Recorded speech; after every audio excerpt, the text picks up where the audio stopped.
calling 2022 CR 10343, State of Texas versus Elisa Herrera. We're going to have parties approach and announce for the record for the state. State of Texas. For the defense. Scott McClure for Miss Herrera. Do you understand you're charged with the offense of possession of a controlled substance, penalty group 1, 4 grams to 200 grams? That's a second-degree felony. The range of punishment is anywhere from 2 to 20 years in prison and up to a $10,000 fine. Did you understand? Yes. If you have a plea bargain agreement with the state, the court does not have to follow your plea bargain agreement. If for any reason the court does not follow your plea and gives you more than you bargained for, the fact that you entered a plea will not be used against you, and you will be allowed to withdraw your plea. Did you understand? Yes, sir. You're proceeding with sentencing? Yes, please, Your Honor. Anything you wish to say on behalf of your client? No, Your Honor. All right, Ms. Herrera, I have a few questions for you. So do you have any children? No, ma'am. All right, how far did you go in school? I just graduated, got my diploma. I am going to go back to school for cosmetology and business. So how old are you? I'm 28. All right, when you say you just got your diploma, is that your high school diploma? No, I just barely didn't get it. That's the only thing I went up to. Yes, ma'am. Okay. If you're released, where are you going to be living? With my mom. I'm sorry. That's okay. I don't like people to give out their addresses. I'm sorry. That's okay. So you say you're living with your mom. Who else lives with your mom? Just my brother, my baby brother, and my sister. All right. And how old are your baby brother and sister? My baby brother is going to be 10 years old in 3 days, and my sister, she's 17. So what are you planning on doing for employment? For employment, I waitress. Yes, I'm a server, so I'm going to go get my job. I'm going to go see if they get me back. I got my seafood and ribs. All right. When's the last time you were a waitress? I was a waitress a year ago. At what place? The Camarón Pelado Seafood and Grill on San Zamora. All right, Brittany, I think you probably, okay, slow that down. Camarón, CAMARON, Pelado, PELADO. And San Zamora and Commerce. All right. Well, Brenda, Scott is making your day easy. He spelled that out. It means peeled shrimp. Yeah. Well, okay, so it's a seafood restaurant. Is the seafood any good? Yes, ma'am. It's the seafood and Mexican restaurant. It's actually the first one in San Antonio to know to be good. All right. So here's the thing. As everybody knows, I'm from the South, and I ended up going to a restaurant. I'm not going to name the restaurant, Brenna, but I ordered gumbo, and people say, "Why are you at a Mexican restaurant ordering gumbo?" So, if I were to order gumbo at this place, is it good? Yes, ma'am. You'll like everything they have on seafood. Guaranteed. All right, I'm going to add that to my list. Okay, yes, ma'am. I'll see you there. Okay. 2 to 20 years, that's the sentencing range. Judge just laid out notice how even a plea deal doesn't lock the judge into a lighter sentence. This is a critical reminder in felony drug cases. The courtroom always has the final say, not the bargain. And remember that you like me very much when you see me there. Oh, yes, I will. Don't worry. I got you. I got you. Don't worry. People always say, Brenda, they're like, what places you going out to eat? Do you run into people who are on probation? I'm like, I do. They're like, that's very brave of you. So I'm always like, hopefully they like me and they're just going to give me a great meal. And they're like, there's nothing wrong with the meal. It's great. No, I got you. Don't worry. All right. So does your mom want you living with her? Yes. All right. Well, So it's actually my house. So, well, not my house, but my fiance's house. So, all right. So does the fiance live there as well? no, he doesn't live there. So are you guys broken up? Yes, ma'am. He just left me the house for my family. All right. That's very nice of him. Yes. All right. So here's the thing. I'm going to follow your agreement, but you're going to be on probation. So I can't have you being, influencing your siblings negatively. Correct. And you say it's your house, but your mom is probably going to be running the household. Oh, yeah, she does all the time. So you need to make sure you follow her rules. Yes, ma'am. I'm just excited. Okay. Well, I will tell you, they're probably not going to release you till midnight or 1 a.m. That's perfectly fine with me. Okay. And that's nothing to do with us because we process immediately. That's something to do on their end. Yes, and defense, you can speak to them and see. Yes. All right, I'm going to sentence you to 8 years in the prison, suspended and probated for 8 years. And so when's the last time you used drugs before coming into custody? 3 days before. All right, and what were you using? I was using crack cocaine. All right. We're gonna do a TAP evaluation. Yes, ma'am. All right, here's the thing. I'm gonna allow that TAP evaluation to be out of custody. If you miss that appointment, you know what's gonna end up happening? Coming right back in. Yeah, a motion to revoke is gonna be filed. And either you're gonna get your TAP evaluation in jail, or either you're gonna potentially be sent to prison. Okay, yes, ma'am. So, are you gonna make that TAP evaluation appointment? Yes, ma'am, I am. All right.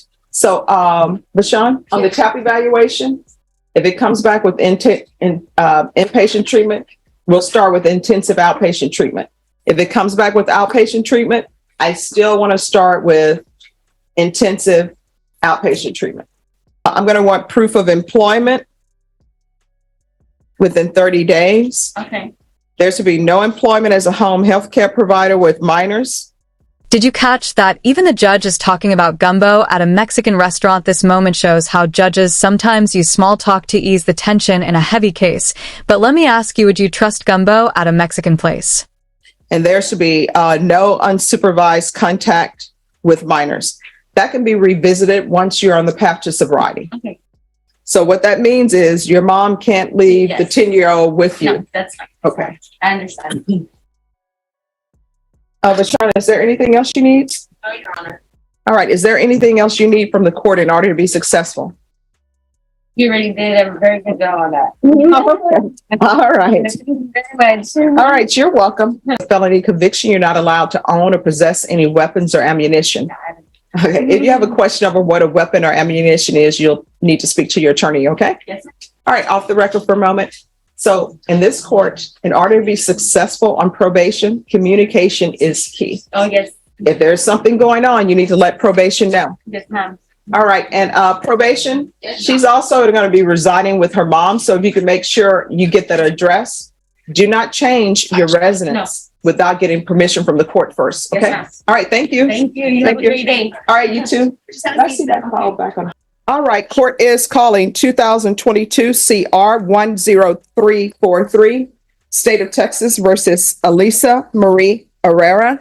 Can I have parties announced for the record for the state? Warren Defense. Wolf, Ms. Herrera. And Mr. Wolf, you're on this side for security purposes.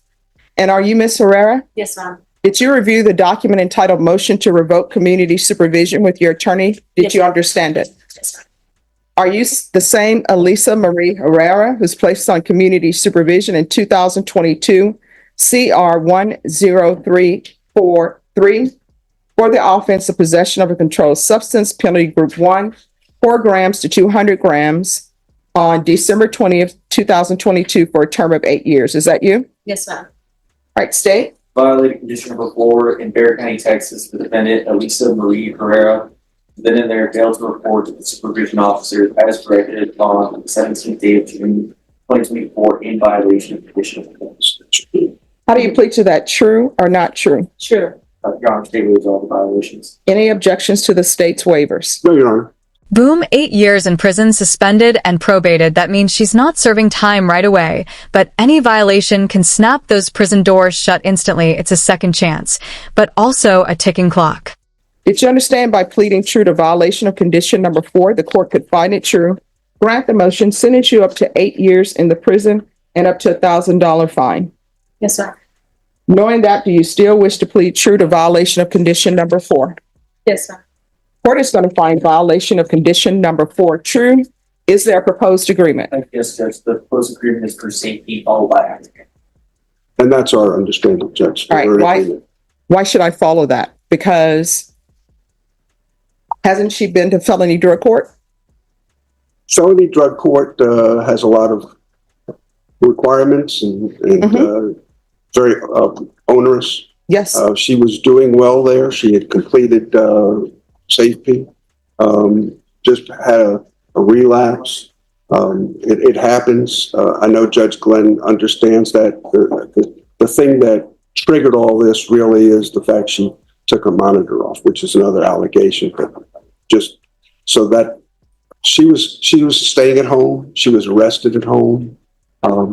It was just so burdensome that so now she's facing coming back here and looking at being, if you do follow the recommendation of the probation office, being locked up. I will tell you, I'm not going to continue her unless somebody from felony drug court wants to zoom in and says, we think this would be best. Because felony drug court, yes, it's a stringent program. They're trying to get you to be clean and sober. And if you're not following their rules, then there's nothing I can do for you. Because at the end of the day, I can't monitor you as closely as they can monitor you. So prison may be the best thing for you. You had choices to make and you made choices. Felony drug court does not remove someone from the program based on the fact that they had a relapse. They understand that sometimes in people's lives, relapses occur. But this other thing that your attorney is mentioning about the removal of the GPS, yeah, you probably shouldn't be on probation. You should probably go to prison. Fast forward less than a year later, here we are again, the same defendant, the same case number. But this time, it's not about sentencing, it's about violating probation. This is where so many stories take a darker turn. Well, she is, she's been sitting in jail now for about 50 days. She understands her circumstances. I've explained to her what a trip to TDC would do going forward to her record. She is committed to making a success of her probation, and she's asking for that opportunity. Well, I'm going to revoke her. Do y'all want to speak to time? The court could sentence her up to 8 years. David asked, yes. I'd like to get her how much credit she has, Tony. 165 days. I mean, if she successfully completed inpatient treatment, I'll give her credit for successfully completing inpatient treatment. But if she didn't successfully complete it, then she's not getting credit. It's in the probation report. Okay. Any objections to the court reviewing the probation report? No. Yes. So I'm reading the court summary, and in the court summary, it says that you tested positive for cocaine, you admitted to using, and so they tightened your sanctions. And then you didn't call the UA hotline. One time you called late, and then you failed to submit, and then you had another positive, and they gave you sanctions instead of removing her from the program. So they understand that, but when you're not trying at all, there's nothing they can do, and you were not trying. So probation, did she successfully complete inpatient treatment? Judge, she was in status 175 days, and that was successful. All right, so I'm going to revoke, sentence you to 6 years in the prison, give you credit for any time served, and credit for any time served for successful completion of inpatient treatment. And let me see.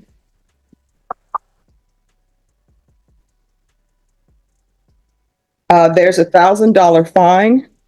And here's the breaking point. The GPS monitor removal relapse alone doesn't usually get someone kicked out of drug court, but tampering with supervision, that's crossing a line the court cannot ignore. What do you think? Should a single mistake like this lead straight to prison? Time and money were run concurrent. All right, was the restitution paid to the Bexar County Crime Lab for for testing of the drugs? Did you pay $57 to? No, Judge. All right, so there's to be restitution of $57 to the Bexar County Crime Lab for drug testing. Or I should say for the testing of drugs. All right, did you review the document entitled Trial Court Certification of Defendant's Rights to Appeal with your attorney? Did you understand it and sign it? Yes, ma'am. All right, you have a limited right to appeal, and that right to appeal is as it relates to the allegations in the motion, not the fact that you are on community supervision. Because this is a felony conviction, you're not allowed to own or possess any weapons or ammunition. If you have a question over what a weapon or ammunition is, you'll need to speak to an attorney. And counsel, what I'll do is I'll recommend the therapeutic community. Thank you. You'll have to ask for it as well, because I have no jurisdiction to force you to have them forced to take you into the program. It doesn't increase the length of time that you are in the prison, but at least it will give you hopefully some tools so you will not be back here for drug use. You understand? Yes, ma'am. We can go off the record. When you're released from prison, if you don't know where to go, if you don't have a place to stay, if you don't know where to get treatment, if I'm here, you can still come back here and I will guide you and pick up the phone and call people who can help you maintain your sobriety. Yes, ma'am. All right. Good luck to you. Thank you. You're welcome. 6 years in prison, that's the final judgment. She did get credit for treatment and time served, but the consequences are life-changing. This case is a powerful reminder probation is not freedom, it's a contract with rules, break them, and the system comes down hard.